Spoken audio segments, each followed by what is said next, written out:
There was a book written by David Cale a few years ago, and that book was called Question Your Way to Sales Success. Question Your Way to Sales Success. And in that book, he talked about gaining the competitive edge and making every answer count. I will say to you that I believe if we get good at asking good questions in life, it will change everything for you. Because asking good questions opens up all kinds of doors. And so today I'm going to take my time. I'm not going to give a high-level overview of the opportunity in the business. I think you've gotten so much of that already, from some tremendous speakers. I'm honored to be in this room with them. But we're going to take it down, and we're going to give you some fundamental 101. Would that be okay if I gave you some fundamental sales 101? Would you guys like to learn some of that? If you're up for that with me, say yes. Put yes in the chat. Great. So if you had to boil down everything to learning this skill of asking good questions, what can that do for your life? Think about how it would improve your relationships at home. What's the other side of asking a good question? When you ask a good question, there's another component of that needs to be implemented. And what is that? It's listening. Listening. And when we begin to listen and as we ask good questions, we start to identify what people really have on their heart, what's really going on in their life. It would make our relationships better at home. It would make our engagements with our kids better. It would make our work relationships better. It would make our sales better. How many people think you become more effective if you learn how to master the art of asking good questions? So today, what I'd like to do is just take my time to give you some reasons why you need to master the art of asking good questions. Number one, I believe it is the primary tool for gathering more detailed and personal information about your client. One of the things that I want us to learn, and I was taught this a long time ago by a guy that was not much unlike this Jack Palance character, this curly guy. One of my first outside sales jobs, I got in the car with a guy. I'm going to need a bottle of water up here, just a little something up here. It is hot under these lights. Thank you. I got in the car with a guy and was learning how to sell advertising, business to business. And the guy they put me in the car with, his name was Mike.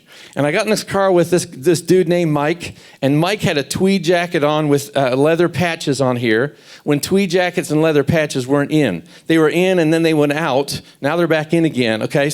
But at that time they were not in. And he had kind of like long gray hair, and he had like some kind of Grecian formula in it that it kind of slicked back. And he smoked in his car, and we drove an old Malibu with 2 doors, and the doors were so heavy and the car was so old that you kind of had to lift the door to shut it, or it wouldn't shut all the way. How many people are old enough in the room to know what that's like? You got to lift the door to get the door shut in the car, right? I am. And I got in the car with this guy, and I watched him go around and sell. And this guy just, he told his story, he talked his story, and at the end, he's talking to these business owners, and some of them he missed completely, and others he closed. And as I walked out of that sales training for him with 2 days, I asked myself, what is his secret? What is his secret? He didn't really have a process. He didn't really understand. The dynamics of the client. But what he did in the moment is he was able to ask a few good questions that allowed him to unlock one little idea, one little thing, and then he would sell to that one thing. And I was amazed because I thought, this guy is not that good. Well, how is he selling at this level? I thought, if I could just learn how to ask good questions and learn how to build a process for myself, it could change everything for me. And so it is the primary tool for gaining detailed and personal information about your client. And when you do that, they will open up to you. Secondly, it's a powerful way to enhance relationship and trust. When you ask questions about someone else, who's doing the talking? Who's doing the talking? Is it you or is it them? Guess what? People like to talk about themselves, don't they? The most interesting person in the room is the person who is asking the best questions. Every time when I get around somebody of personal stature, what I would call personal stature, someone who's confident in who they are, every time I get around them, one thing I notice is they ask really good questions and they listen really well. Marlon Faulkner is one of those people. Marlon asks great questions and then he listens very well. And then about an hour later, he will come back and tell you something that you spoke to him, and he'll bring it back and he'll remind you of something, which tells me that he was listening. Guys, this is a very powerful way to enhance a relationship and build trust. When you're trying to establish trust with your client, if you're not asking good questions and then following up with questions to their answers, you're never going to get to the true level of need. Number 3, it leads to insights that were not discovered at surface level questions. Asking good questions allows you to go deeper. Someone once told me that telling is not selling. Telling is not selling. You can write that in the chat. Telling is not selling. If you're trying to memorize a pitch and deliver a pitch to close sales, you're already losing. You're already losing. You see, when you are able to ask questions, listen to the answers, and then follow up with those answers with another question, it allows you to go deeper. It allows you to go deeper and uncover what's really going on in that client situation, in that family situation, what their true need is. It allows you to go deeper. It's the second level question. My good friend Chris Ball says it's called emotional excavation. You can write that in the chat. Emotional excavation. Our job as life insurance agents, our job as insurance agents, whatever product or service that we're selling, is to get to the internal need of the client. It's to understand what they're trying to accomplish. And in order to do that, sometimes we have to emotionally excavate what's going on up here, get rid of the riffraff, because some of those people, Jesse Park, they're actually watching Price is Right. Right? And we have to get them off of Price is Right and who's going to win the showcase showdown, and we have to bring them in, right? We have to bring them in, right? I watched Price is Right when Bob Barker was on there, and that was Drew Carey. Is it someone else now? Is it still Drew? I don't know, right? Some of you are laughing. You're like, how does he know that?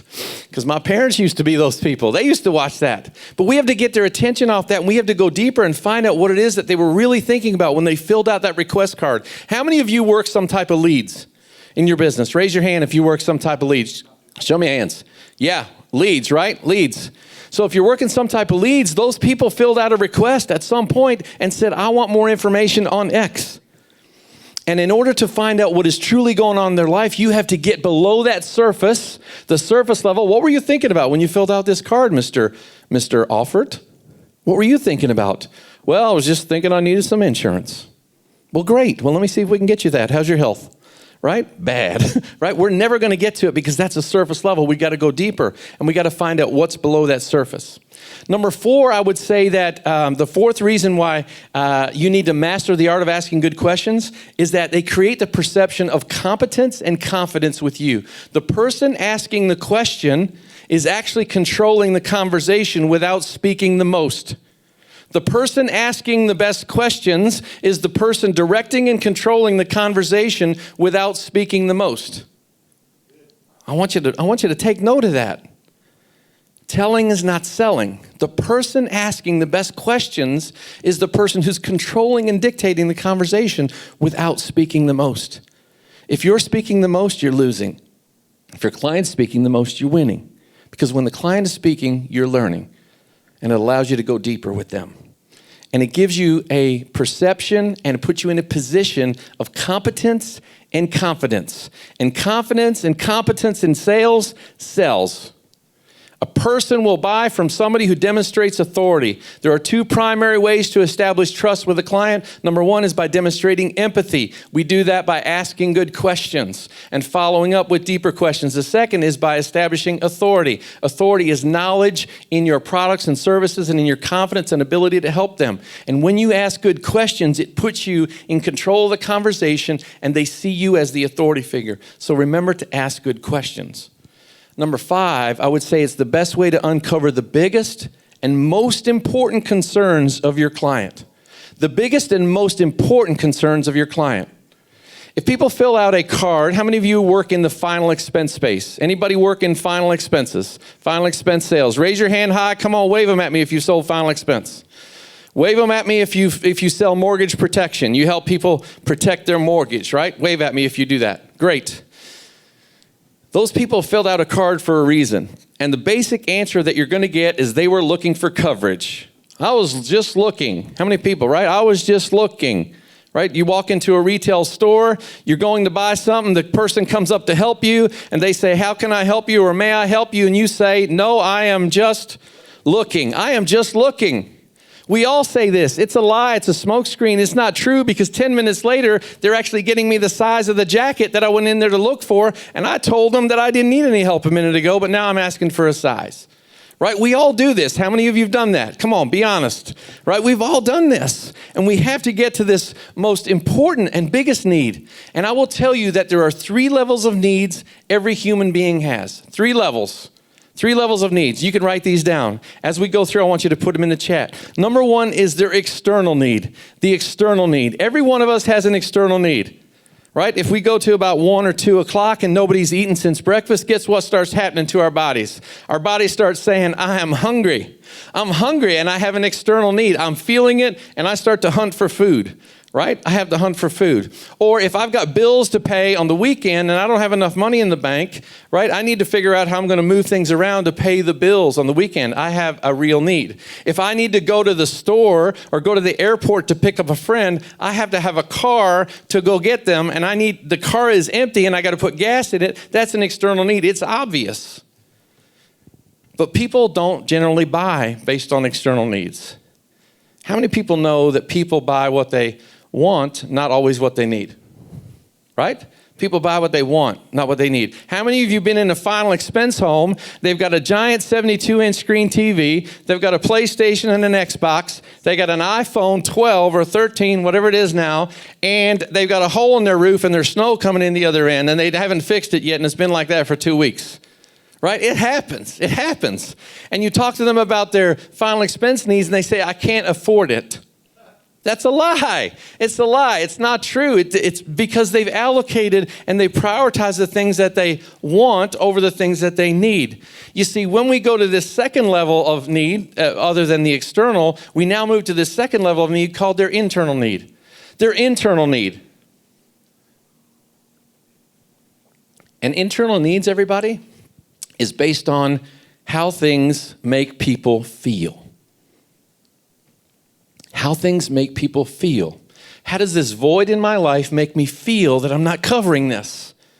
How's it going to make me feel if I pass away and they don't have enough coverage for for my family? How's it going to make me feel if I know that my daughter and my son are going to have to go to the funeral home and figure out how to pay a bill that I didn't take care of? How does that make me feel?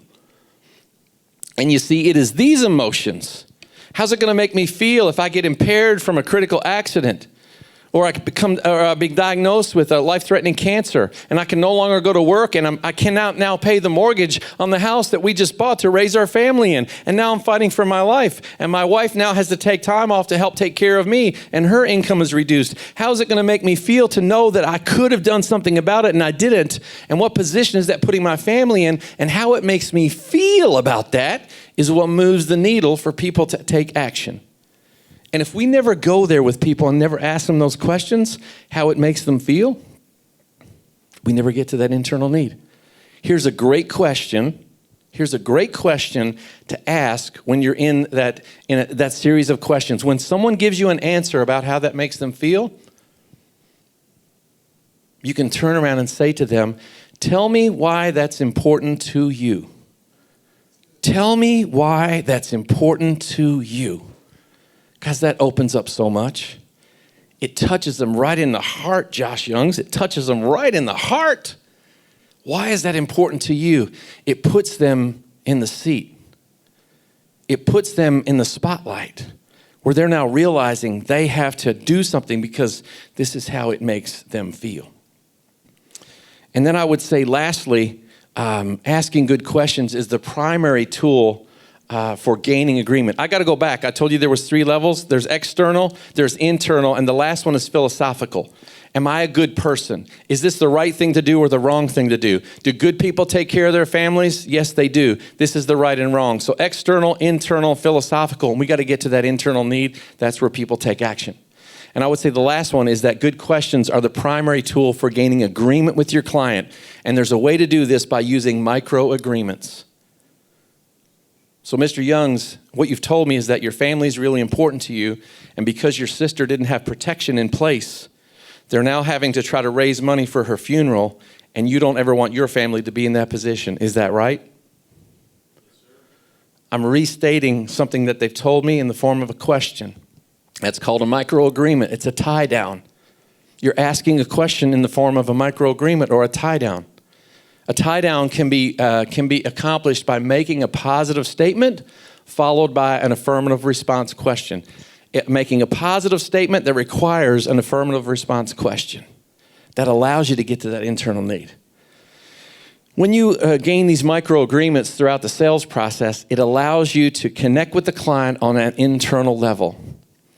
Guys, I would say that most people in sales, if they could learn how to eliminate objections in their life, objections in the client's lives that they're going to give to them. Some of them are smoke screens, some of them are stalls. Would we all do better in sales? Would we all think sales was a great career if we could learn to eliminate all the objections that people give us? Yes? Yes, we would.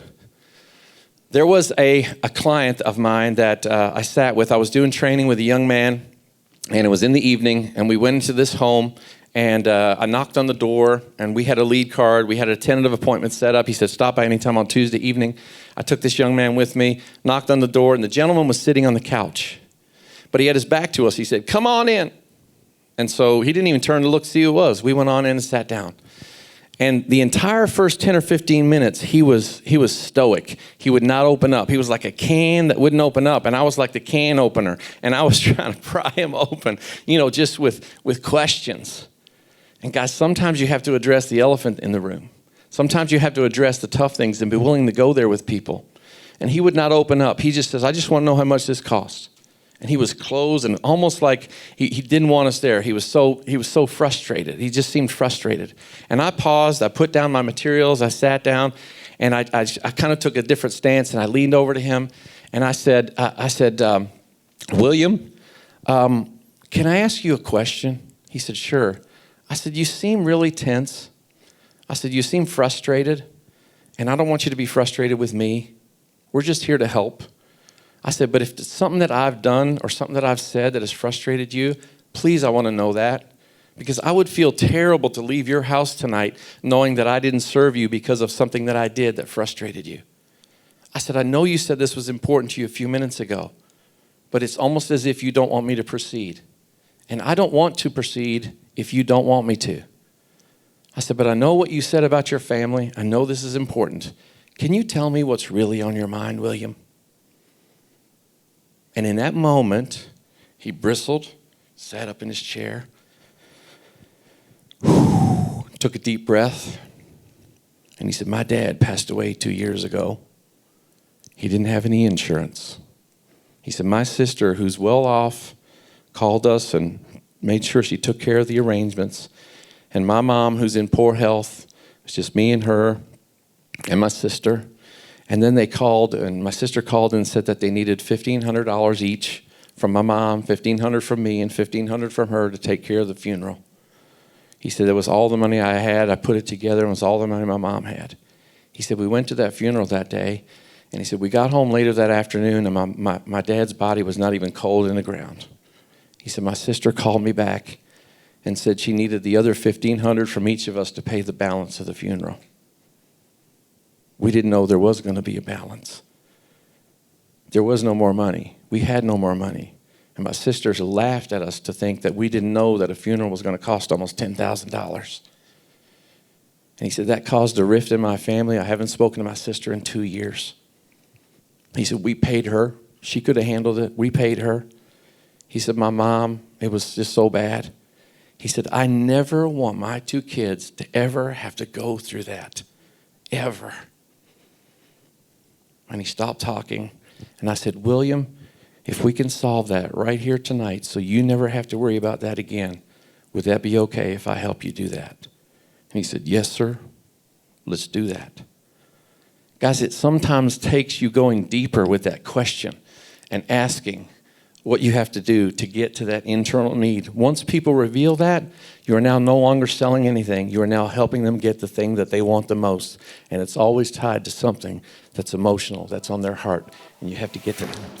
Hey, if you enjoyed this, I got another one you're gonna love. It's right there. Click on it. See you in there. Let's talk about the Tesla since you brought it up, okay? So they gave away a Tesla this past year. Yes. How did that work? What did you do? Whose idea was it? Where did it come from? You know, you look at it, we always give back to our community, and we're like,